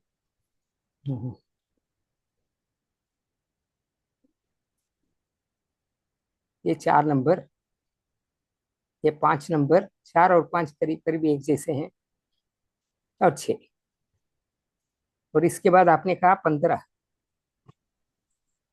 ये देखिए 15। नो नो नहीं लेकिन ये अभी तक आया नहीं। नो नो 9 हाँ स्लाइड नंबर 9 नौ बोला। 9 नंबर, हाँ 9 नंबर बोला। 9 नंबर बस यही है। ठीक है, ओके, ठीक है। अभी हम और 3 लोग हैं। ठीक है, इसके बाद और 6 मिनट है बस, हर एक को 2-2 मिनट देते हैं। अब आर डी नहीं डीसी, मिस्टर डीसी, मिस्टर या मिस जो भी है डीसी। प्रणाम गुरु जी। हाँ आचार्य जी, जैसे बोलिए। सर पेन पॉइंट के बारे में बात कर रहे थे हम। हम्म, जैसे कोई पेशेंट जो पैरालिसिस के पेशेंट है, तो उनकी तो मसल्स भी वीक है, तो हम्म, हम जैसे होता है कि पेन अगर नहीं समझ में आता है तो वहां का पोजीशन थोड़ा सा हार्ड मिलता है, तो हम पेन पॉइंट का पता लगा पाते हैं। हम्म, उनके मसल्स भी वीक रहते हैं, या फिर हेमिप्लेजिया का पेशेंट है तो एक साइड की बॉडी में हम उस साइड का पेन पॉइंट किसी किसी पेशेंट में हम प्रेस भी कर रहे हैं तो उनको फील ही नहीं आ पाता है कि वहां कुछ ऐसा हो भी रहा है। तो सर उनके में हम पेन पॉइंट को कैसे पता लगा पाएंगे? हाँ मैं अभी अभी पिछले इसमें भी मैंने थोड़ा बोला। देखिए, मैंने जो जगह दर्द करता है वो जगह में मसल बहुत कड़क रहेगी। उदाहरण के लिए आप हैं, मैं इसको लिवर जीरो म्यूकस जीरो के बारे में बहुत आसानी से मैं बता सकता हूँ, तो सबको पता होगा भी। देखिए, जब पेशेंट एक पेशेंट मैंने ये मेरे हाथ एक पेशेंट के मैंने लिवर जीरो म्यूकस जीरो में टच कर रहा है, देखो तो मैं सॉरी, तो ये जो है, ये मेरा राइट हैंड है, ये मेरा लेफ्ट हैंड है। राइट हैंड माने म्यूकस जीरो, लेफ्ट हैंड माने लिवर जीरो, है ना? तो क्योंकि राइट हैंड उसका left side of the body को करेगा। ठीक ठीक है। तो जब हम देखते हैं कि लिवर जीरो म्यूकस जीरो का जगह तो हमें अप्रोक्सीमेटली पता है सभी को, फिर भी मैं बताता हूं कि भाई जब आप इसको ये उंगली को ऐसे करोगे तो एक साइड का उंगली अगर उनको मैंने एक ही साइड में दर्द है तो वो उंगली अंदर नहीं जाएगा, दूसरे साइड का अंदर जाएगा। समझो किसी को एसिड में दर्द है, म्यूकस जीरो में दर्द है, तो ये जो है ना, इसको जब दबाओगे ये इसके वो काफी अंदर जाने के बाद वो हड्डी को टच करेगा। लेकिन ये जो है जो जिसमें दर्द नहीं है, म्यूकस जीरो में दर्द है और लिवर जीरो में दर्द नहीं है समझो, तो म्यूकस जीरो में दर्द है तो वो जो है वो हड्डी माने बहुत पतला होगा, टच कर देगा, इसलिए तो दर्द आता है। दूसरा जो है जो साइड रिलैक्स्ड है वो साइड में हड्डी चमड़ी थोड़ी मोटी होगी, तो उसका काफी क्या हुआ तो उसमें काफी ये होगा। ये एक तरीका है, जो दर्द करेगा वो साइड पतला होगा, जो दर्द नहीं करेगा वो साइड मोटा होगा। जैसे इधर आप खुद भी टच करके देख सकते हैं, जहां मैंने मसल रिलैक्स्ड होनी चाहिए। ये लिवर जीरो म्यूकस जीरो के लिए है। ये मैंने अपना क्या गॉल स्प्लीन में डिफरेंट है। अगर आप टच करने से बहुत जल्दी आप वहां दर्द लग जाता है, तो then that means you have to treat that area कि वो दर्द निकलने के लिए। और जब दर्द निकलेगा क्या होगा, वहां मसल रिलैक्स हो जाएगा। मसल रिलैक्स होगा तो क्या होगा, वो थोड़ा सा मोटा हो जाएगा। तो ये मैंने इससे ज्यादा आपको तो प्रैक्टिकल में ही दिखाना पड़ेगा। I don't know if I can make one video like this, या देखते हैं, सोचेंगे। लिवर जीरो नाम, लिवर जीरो म्यूकस जीरो नाम क्यों पड़ा? ये बहुत अच्छी बात है। लिवर जीरो म्यूकस जीरो का नाम क्यों पड़ा, किसी ने लिखा है, पीसी जोशी ने, बहुत बढ़िया है। Actually liver zero mucus zero किसको, मैंने इसको इसमें वेद में लिखा हुआ है, डेफिनेटली लिखा हुआ है इसके बारे में, फिर भी पेज नंबर याद नहीं है तो फिर भी बताता हूँ। लिवर जीरो म्यूकस जीरो किसके लिए यूज करते हैं? वर्ड किडनी के लिए। तो गुरुजी नहीं चाहते थे कि किडनी में प्रॉब्लम है ऐसे पेशेंट के सामने बोलना, उस अच्छा नहीं लगेगा पेशेंट को भी, तो इसीलिए उसके लिए कुछ नाम देना चाहिए। अब नॉन लॉजिकल भी होना चाहिए। किडनी, गुरुजी हमेशा लॉजिकल नाम ढूंढते थे पेशेंट, जिससे थेरेपिस्ट को बहुत आसानी से समझ में आए। तब लिवर जीरो का दर्द किधर है? लिवर के बैक साइड है। लिवर फ्रंट साइड में है, बैक साइड उसी के पीछे लिवर जीरो का दर्द है। तो नाम कुछ लिवर से संबंधित होना चाहिए। जीरो कहाँ से आया? हम ट्रीटमेंट कहाँ देते हैं? हम ऊपर देते हैं। लिवर में हम नीचे देते हैं, लिवर में हम नीचे देते हैं और लिवर जीरो में ऊपर देते हैं।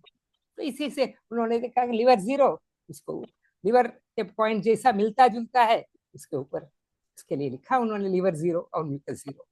तो दिस वाज व्हाट, मैंने इसको लिखा हुआ भी है। अच्छा, अभी कुछ मैसेज, क्या कोई किस पर्टिकुलर कंडीशन में कार्डियक ट्रीटमेंट नहीं देना चाहिए? हाँ, नहीं देना चाहिए। कार्डियक ट्रीटमेंट में मुख्य क्या है? मुख्य है हेपरिन। हेपरिन कब नहीं देना चाहिए? कुछ भी, कोई भी वुंड हो तो नहीं देना चाहिए। तो इसी से उनको कार्डियक ट्रीटमेंट, कोई भी ब्लीडिंग हो, कोई भी घाव हो, उसमें नहीं देते। ऐसी कौन कौन सी कंडीशन है? यही है। अच्छा क्वेश्चन है नमन। ओके नमन बेटा, ओके। अच्छा फिर बेटा मुने रखते हो। हाँ, ढक्कर ढक्कर ढक्कर मैंने ढकार, ढकार ढकार के लिए तो वैसे 9 मेडुला भी काफी अच्छा है। ढकार के लिए बहुत यूज होता है, और 5-15-5 भी कभी कभी अच्छा होता है डकार के लिए। बस ये दो ही इम्पोर्टेंट हैं। हाँ, तो एक और भी है, अभी मैंने रिसेंटली देखा है, मैंने एक ग्रुप में, जोशी ग्रुप में, 15-10-6 बच्चों के लिए भूख बढ़ाने के लिए केवल 15-10-6, 15 मेडुला, 10 मेडुला, 6 मेडुला, 2 राउंड या 3 राउंड दो, बहुत अच्छे रिजल्ट्स आते हैं। तो वो भी डकार के लिए हो सकता है, ट्राई करना है। लेकिन ये 5-15-5 और 9 मेडुला तो अच्छे हैं। ओके, फिर लिवर जीरो म्यूकस जीरो नाम तो पड़ा। बस क्या किस कंडीशन में? हाँ नमस्ते सर, हम ट्रीटमेंट फॉर्मूला कैसे बनाए खुद से? ये क्लास में अटेंड करो कंप्लीटली, जितने भी क्लासेस होंगे ट्रीटमेंट खुद बनाने के लिए सब कुछ आपको सिखाया जाएगा। एसिडिटी के वजह आने वाले हेडेक के लिए ट्रीटमेंट बताइए। एसिडिटी के वजह आने के हेडेक में ट्रीटमेंट बताइए। तो उसमें बीपी को भी चेक करना पड़ेगा, क्योंकि बीपी को चेक करके, ऐसे तो एसिडिटी के लिए 15 मेडुला इंटू 6 बहुत अच्छा काम करता है हमारे काफी पेशेंट्स में, तो वो एक है। और सोचना पड़ेगा, ऐसे छट से ट्रीटमेंट मैं नहीं कर पा रहा हूँ। चलो देखते हैं। लेफ्ट 4th फिंगर में पेन है, लेकिन बीपी बढ़ता है, लेकिन अल्ताफ ट्रीटमेंट देने से, अल्ताफ ALTF, अच्छा ALTF देने से आराम हुआ, जबकि डायबिटीज भी था। कुछ सिम्टम्स एसिड के, कुछ सिम्टम्स अल्कली के, कैसे डिसाइड करें? यही मैंने वेद क्लास में, वो चल रहा है, इसी के ऊपर चल रहा है, वो वेद क्लास में अटेंड करेंगे तो आपको पता चल जाएगा।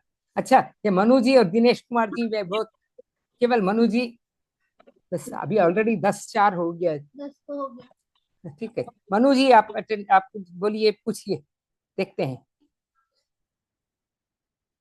हाँ जी, प्रणाम आचार्य जी। हाँ जी, चरण स्पर्श। आशीर्वाद, बोलिए। हाँ जी आचार्य जी, मेरा क्वेश्चन ये था, आपने 4 medulla clockwise T1 T2 Raman के बारे में बताया था, अगर उसको हेड पे ना, और सर अब इसमें हम देखिए चेक तो करेंगे स्टिफनेस कितनी है ना, रमन के एंगल से भी देख सकते हैं ना, चेक करके भी देख सकते हैं। अब सर मेरा सेकंड क्वेश्चन ये है कि उसको सर लीफ तो लग जाएगा है ना, मतलब मसल भी रिलैक्स हो जाएगा, उसको लगेगा कि ना सिर दर्द में भी आराम है, बट सर होगा क्या कि ना, मतलब कि थोड़ी देर के लिए आराम रहेगा, उनको मतलब कि बॉडी में फिर स्टिफनेस आनी शुरू हो जाती है, बोलेंगे इवनिंग तक फिर आ गई थी, मतलब कि रात में फिर आ गई थी, तो मतलब पेशेंट पॉजिटिव नहीं हो पाता था। थोड़ा इस एंगल के बारे में बता सकते हो आप? नहीं नहीं, वो थोड़ा लंबा है, आप इसको क्वेश्चन को मेरे को वेद क्लास में लिखो। आप वेद ग्रुप हाँ से जी हो ना?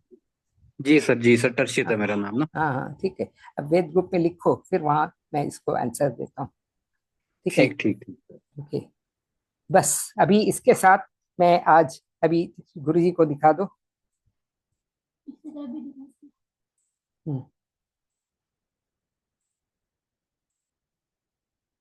वैसे अच्छा लगा, आप काफी लोग आज ज्वाइन किए हैं, तो अच्छा लगा।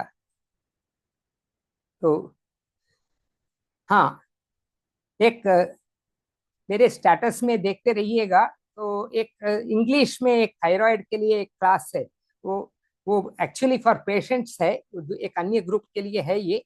वो मैं आपको स्टेटस में मिल जाएगा उसके डिटेल्स।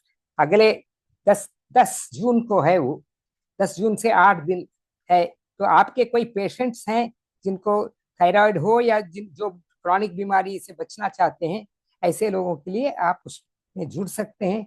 जब मेरे स्टेटस में आएगा तो उसमें उसमें लिंक विंक सब आ जाएगा बाद में। नेक्स्ट, तो उनका एक ट्रायल क्लास नेक्स्ट वेडनेसडे को है, वो फ्री है, तो किसी को भी जुड़ना है तो जुड़ सकते हैं। ठीक है, ओके। और ये मेरा नंबर है इधर, आप इसको रखकर आप लोग किसी ने बात करना है तो कर सकते हैं।